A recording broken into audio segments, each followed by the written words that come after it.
پریسا نے بائک کی رفتار تھوڑی تیز کی تو اسے محسوس ہوا جیسے اس کار نے بھی اپنی سپیڈ بڑھا لی ہو۔ شاید میرا وہم ہے، اس نے خود کو تسلی دی، لیکن اس کے دل کی دھڑکن تیز ہو گئی تھی۔ اس نے جان بوجھ کر بائک کو ایک گلی میں موڑا تو کار بھی پیچھے مڑ گئی۔ اس کا ماتھا ٹنکا۔ او مائی گاڈ، کیا واقعی کوئی میرا پیچھا کر رہا ہے؟ خوف کے ایک جھٹکے نے اسے گھیر لیا۔ اس نے بائک کو پوری رفتار سے بھگایا اور دوبارہ مین ہائی وے پر لے آئی۔ کچھ دیر بعد جب اس نے دوبارہ پیچھے مڑ کر دیکھا تو سڑک سنسان تھی۔ وہ کالی کار کہیں غائب ہو چکی تھی۔ پریسا نے راحت کی ایک لمبی سانس لی۔ پاگل ہو گئی ہو پریسا، ڈر کے مارے کچھ بھی سوچ رہی ہو۔ وہ ابھی اسی سوچ میں تھی کہ اچانک بائک نے ایک جھٹکا کھایا۔ پریسا نے ایکسیلیٹر گھمایا لیکن انجن سے عجیب سی آوازیں آنے لگیں۔ ایک دو ہچکیوں کے بعد بائک بالکل خاموش ہو گئی اور رینگتی ہوئی ایک سنسان بس اسٹاپ کے قریب جا کر رک گئی۔ نو نو، اب اسے کیا ہوا؟ اس نے نیچے جھک کر فیول گیج دیکھا تو اس کے ہوش اڑ گئے۔ ٹینک بالکل خالی تھا۔ یہ کیسے ہو سکتا ہے؟ میں نے تو پرسوں ہی ٹینک فل کروایا تھا، اتنی جلدی ختم؟ اسے یاد آیا کہ شاید بائک میں کہیں لیکیج تھی یا کسی نے جان بوجھ کر۔ اس خیال نے اسے ایک بار پھر لرزا دیا۔ آس پاس شام کا دھندلکا پھیل رہا تھا اور وہ جگہ بالکل سنسان تھی۔ پریسا نے گھبرا کر اپنا فون نکالا اور نمرا کا نمبر ڈائل کیا۔ اس وقت اس کا دل زور زور سے دھڑک رہا تھا۔ اسے بس یہ ڈر تھا کہ وہ کالی کار کہیں دوبارہ نہ نمودار ہو جائے۔ ہیلو نمرا، یار میں راستے میں پھنس گئی ہوں، میری بائک کا پیٹرول ختم ہو گیا ہے، تم جلدی سے کسی کو بھیجو یا خود آؤ، مجھے یہاں بہت ڈر لگ رہا ہے۔ اندھیرا اتنا گہرا تھا کہ ہاتھ کو ہاتھ سجھائی نہ دیتا تھا۔ پریسا کو جب ہوش آیا تو اسے اپنے سر میں شدید درد محسوس ہوا۔ جیسے ہی اس نے ہلنے کی کوشش کی اسے احساس ہوا کہ اس کے ہاتھ اور پاؤں مضبوط رسیوں سے بندھے ہوئے ہیں۔ فرش کی سردی اس کی ہڈیوں میں اتر رہی تھی۔ بابا، نمرا، اس نے کانپتی آواز میں پکارا لیکن جواب میں صرف اس کی اپنی آواز کی گونج واپس آئی۔ اچانک اسے سب یاد آ گیا، وہ بس اسٹاپ، وہ کالی کار اور وہ زہریلی بو والا ہاتھ۔ خوف کی ایک لہر اس کے پورے وجود میں دوڑ گئی۔ وہ دیوانہ وار چیخنے لگی، بچاؤ، کوئی ہے؟ پلیز مجھے یہاں سے نکالو، بچاؤ۔ اس کی آواز دیواروں سے ٹکرا کر رہ جاتی۔ وہ کئی منٹ تک روتی اور چلاتی رہتی، یہاں تک کہ اس کا گلا بیٹھ گیا، مگر وہاں کوئی نہیں آیا۔ کچھ دیر بعد کمرے کا بھاری لوہے کا دروازہ ایک بھیانک چرچراہٹ کے ساتھ کھلا۔ روشنی کی ایک تیز لہر نے پریسا کی آنکھوں کو چندھیا دیا۔ دو ہٹے کٹے بدصورت اور موٹے سے آدمی کمرے میں داخل ہوئے۔ ایک کے ہاتھ میں پانی کا گلاس تھا اور دوسرے کے پاس ایک میلا سا کھانے کا ڈبہ۔ پلیز خدا کے لیے مجھے جانے دو، پریسا ان کے پیروں میں گرنے کی کوشش کرتے ہوئے گڑ گڑائی۔ میرے بابا آپ کو بہت پیسے دیں گے، آپ کو جو چاہیے لے لیں، بس مجھے گھر جانے دے، میں نے آپ کا کیا بگاڑا ہے؟ وہ دونوں آدمی ایک دوسرے کی طرف دیکھ کر کسی درندے کی طرح ہنسنے لگے۔ ان کے کہکہوں کی آواز اس چھوٹے سے کمرے میں گونج رہی تھی جو پریسا کے دل کو چیر رہی تھی۔ انہوں نے کھانا اور پانی وہیں فرش پر پٹخا اور پریسا کی التجاؤں کو مکمل نظر انداز کرتے ہوئے باہر نکل گئے اور دروازہ دوبارہ باہر سے مقفل کر دیا۔ وہ دونوں آدمی ایک طویل راہداری سے ہوتے ہوئے ایک ایسے کمرے میں پہنچے جہاں مکمل خاموشی اور اندھیرا تھا۔ کمرے کے بیچوں بیچ ایک عالی شان کرسی پر ایک شخص بیٹھا تھا جس کا چہرہ سائے میں چھپا ہوا تھا، صرف اس کے ہاتھ میں لگی قیمتی انگوٹھی دھیمی روشنی میں چمک رہی تھی۔ صاحب، وہ لڑکی ہوش میں آ گئی ہے، بہت رو رہی ہے، ہاتھ جوڑ کر منتیں کر رہی ہے کہ اسے چھوڑ دیں، ایک آدمی نے سر جھکا کر اطلاع دی۔ کرسی پر بیٹھے شخص نے ایک لمبا کش لیا اور سگریٹ کا دھواں فضا میں اچھالتے ہوئے ایک سرد مسکراہٹ کے ساتھ بولا، رونے دو اسے، جتنا رو سکتی ہے رونے دو، یہ ناز و نعم میں پلی ہوئی چڑیا ہے، اسے لگتا ہے کہ اس کی چیخیں اسے بچا لیں گی، لیکن اسے نہیں معلوم کہ اس پنجرے سے آواز باہر نہیں جاتی، تھوڑی دیر تڑپتے گی پھر خود ہی خاموش ہو جائے گی۔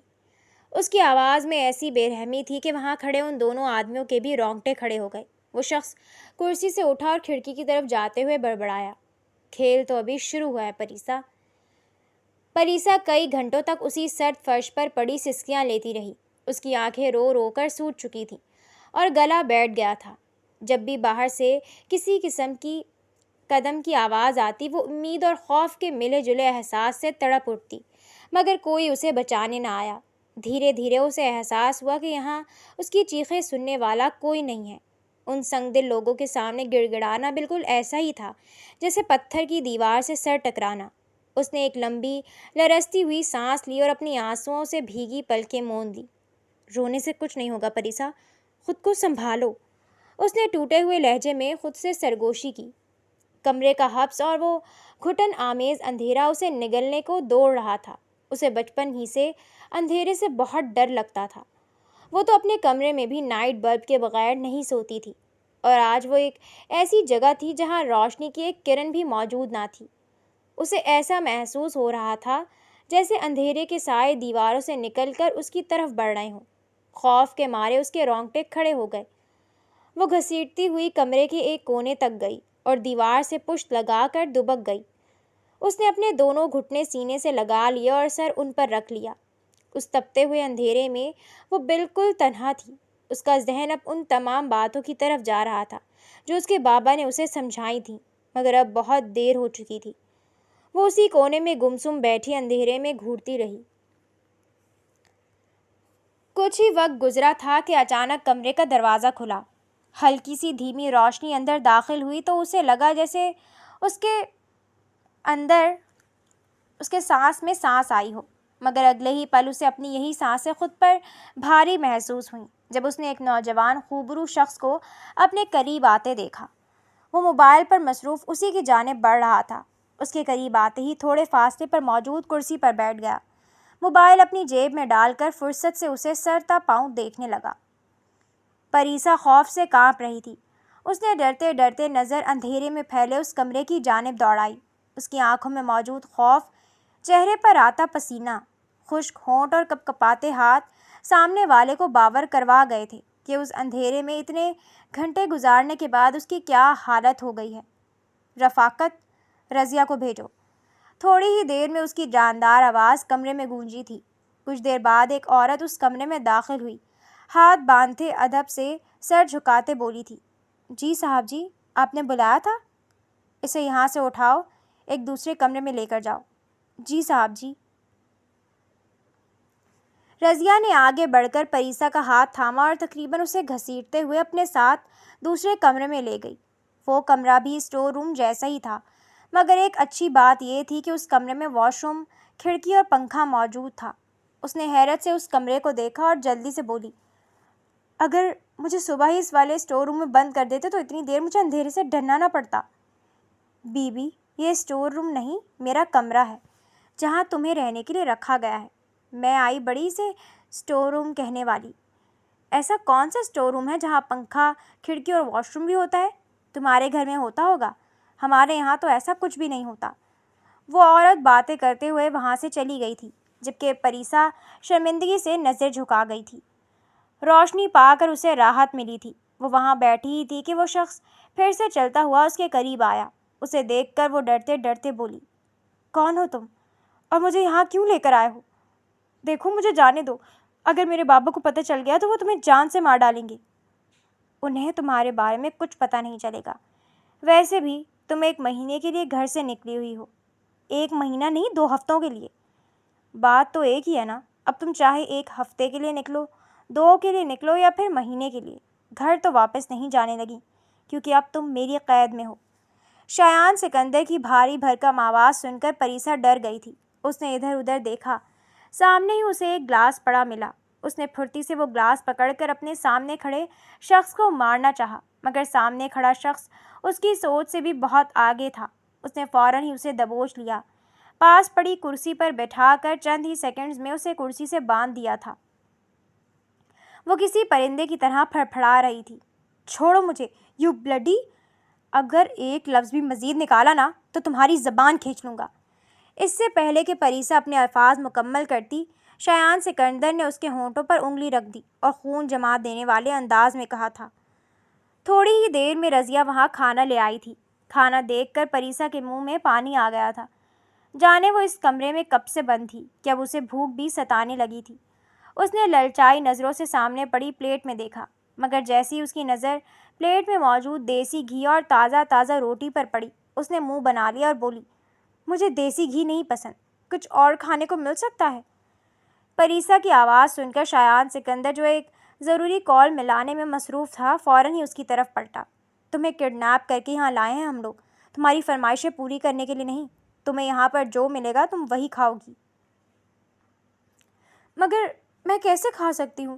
مجھے تو دیسی گھی بالکل نہیں پسند۔ پریسا کی بات سن کر وہ کھا جانے والی نظروں سے اسے گھور رہا تھا۔ یہ لڑکی اس کی قید میں تھی، وہ اسے یہاں جان سے مار دینے کے لیے لایا تھا تاکہ اپنا 18 سال کا انتقام پورا کر سکے۔ اگر یہ لڑکی مر جاتی تو اس کی تمام تر جائیداد گورنمنٹ ضبط کر لیتی، جس پر اس کے خاندان کا کسی بھی طرح کا کوئی حق نہیں بنتا تھا، اور اس طرح شاہ خاندان کا غرور مٹی میں مل جاتا۔ مگر یہ ایسے نخرے کر رہی تھی جیسے کڈنیپ ہو کر نہ آئی ہو بلکہ اپنے باپ کے گھر بیٹھی راج گدی سنبھالے بیٹھی ہو۔ کچھ سوچتے ہوئے شایان سکندر نے ملازمہ کی طرف اشارہ کرتے ہوئے مزید دیسی گھی منگوایا تھا اور اسے اس کی پلیٹ میں ڈالتے اس کے ہاتھ کھولتے ہوئے زبردستی کھانے پر مجبور کیا تھا۔ پریسا نے ڈرتے ڈرتے ساری پلیٹ چٹ چٹ کر دی تھی۔ کھانا ختم کرنے کے بعد وہ ہاتھ دھونے کی غرض سے کرسی سے اٹھی جب شایان سکندر نے اسے گھور کر دیکھا۔ ہاتھ دھونے کے لیے جا رہی ہوں، پریسا نے ڈرتے ہوئے کہا، اور پھر واش روم کے قریب جاتے ہی خوشی سے اچھل پڑی۔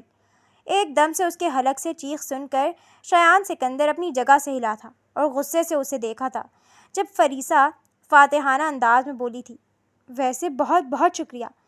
آپ کو پتہ نہیں میں کتنے گھنٹوں سے یہاں بھوکی بیٹھی ہوئی تھی، اور مجھے اتنے زوروں کی بھوک لگ رہی تھی نا کہ جس کی کوئی حد نہیں۔ آپ کو پتہ ہے مجھے دیسی گھی اتنا پسند ہے، اتنا پسند ہے کہ میں تو ایک دن میں پورا دیسی گھی کا ڈبہ ہی ختم کر دوں۔ لیکن میں ایسا آپ کو نہیں کہہ سکتی تھی نا، آپ ڈراؤنے کڈنیپر گندے، آپ مجھے کہاں دیسی گھی کھانے دیتے۔ اسی لیے میں نے آپ سے جھوٹ بولا کہ مجھے دیسی گھی بالکل پسند نہیں، اور دیکھیں بدلے میں آپ نے مجھے اتنا زیادہ گھی کھلا دیا۔ Thank you. میں اللہ تعالیٰ سے دعا کروں گی کہ آپ کے چہرے پر کچھ ٹائم کے لیے ہی صحیح، ادھار کی ہی صحیح، مگر مسکراہٹ لے آئیں، کیونکہ مجھے بالکل بھی نہیں پسند کہ میرے آس پاس موجود لوگ اس طرح سڑے ہوئے کریلے کی طرح رہیں۔ پریسا اگلا پچھلا برابر کرتے ہوئے بھاگ کر خود کو واش روم میں قید کر چکی تھی، جبکہ باہر بیٹھا شایان سکندر شاہ غصے سے تلملا اٹھا تھا۔ وہ ایک چھٹانک بھر کی لڑکی کے ہاتھوں بیوقوف بن گیا تھا جو اسے ہضم نہیں ہو رہا تھا۔